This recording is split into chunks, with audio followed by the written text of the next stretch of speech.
पर्यावरण में कितनी ऑक्सीजन है इसकी जांच की जाए। 8 मंत्रालय मुझे लिखकर जवाब दे चुके हैं कि हमारे पास पर्यावरण में ऑक्सीजन नापने के यंत्र उपलब्ध नहीं है। इसके लिए मैंने अमेरिका से एक यंत्र मंगवाया है। आज इसी मशीन को देने के लिए प्रधानमंत्री कार्यालय में आए थे। आज के समय में ऑक्सीजन लेवल के बारे में पता होना कितना जरूरी है, यह कोरोना काल ने सभी को सिखा दिया है। उस दौरान बीमारी के साथ सबसे ज्यादा चर्चा ऑक्सीजन लेवल की ही हो रही थी और शरीर में ऑक्सीजन लेवल कम होने के कारण लोगों की जानें भी जा रही थी। ऐसे समय में लोग ऑक्सीजन लेवल को लेकर कई सवालों से परेशान थे कि आखिर ऑक्सीजन लेवल है क्या, इसे कितना होना चाहिए इत्यादि। लेकिन बात करें अगर वातावरण की, तो 21% से कम ऑक्सीजन स्तर वाले किसी भी वातावरण को ऑक्सीजन की कमी वाला और जीवन या स्वास्थ्य के लिए तुरंत खतरनाक मानता है। फिर सवाल यह खड़ा होता है, क्या सरकार इसे मापती भी है? तो जवाब है नहीं। ऐसा जवाब 20 सितंबर 2022 के एक सूचना अधिकार के जवाब में पर्यावरणविद डॉक्टर हरपाल सिंह जटराणा को केंद्रीय प्रदूषण नियंत्रण बोर्ड ने दिया है। कहा गया है, बोर्ड द्वारा 2009 में राष्ट्रीय परिवेश वायु गुणवत्ता मानकों को अधिसूचित में, जिसमें मानव स्वास्थ्य पर आधारित 12 पैरामीटर प्रदूषण है, ऑक्सीजन प्रदूषण नहीं है और इसे केंद्र प्रदूषण नियंत्रण बोर्ड द्वारा नहीं मापा जाता है। इसीलिए केंद्र प्रदूषण नियंत्रण बोर्ड के पास इस विषय पर कोई जानकारी उपलब्ध नहीं है और दी गई जानकारी इंटरनेट में उपलब्ध सूचना के आधार पर दी गई है।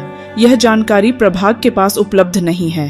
प्रभाग इस जानकारी का पुष्टिकरण भी नहीं करता है, जिसके बाद डॉक्टर हरपाल ने विदेश से ऑक्सीजन मापने की एक मशीन मंगवाई है और बीते शुक्रवार प्रधानमंत्री कार्यालय में दान करने पहुंचे।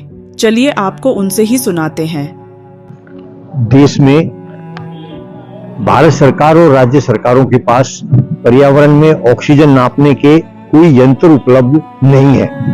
कोरोना काल से मैं इसका प्रयास कर रहा हूं कि देश में पर्यावरण में कितनी ऑक्सीजन है इसकी जांच की जाए।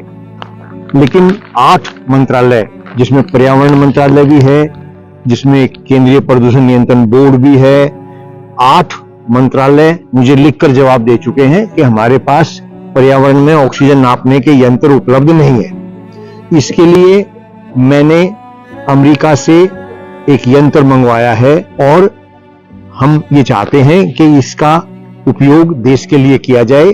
आज इसी मशीन को देने के लिए प्रधानमंत्री कार्यालय में आए थे।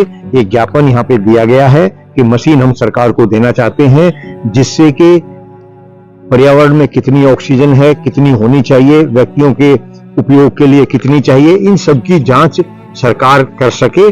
और यह देश के नागरिकों के लिए नहीं, पर्यावरण प्राणी मात्र के लिए बहुत ही उपयोगी होगा। इंसानों को जीवित रहने के लिए ऑक्सीजन की सांस लेनी चाहिए और जब उनकी सांस लेने वाली हवा में ऑक्सीजन का स्तर नीचे चला जाता है तो उनके स्वास्थ्य पर प्रतिकूल असर पड़ने लगते हैं।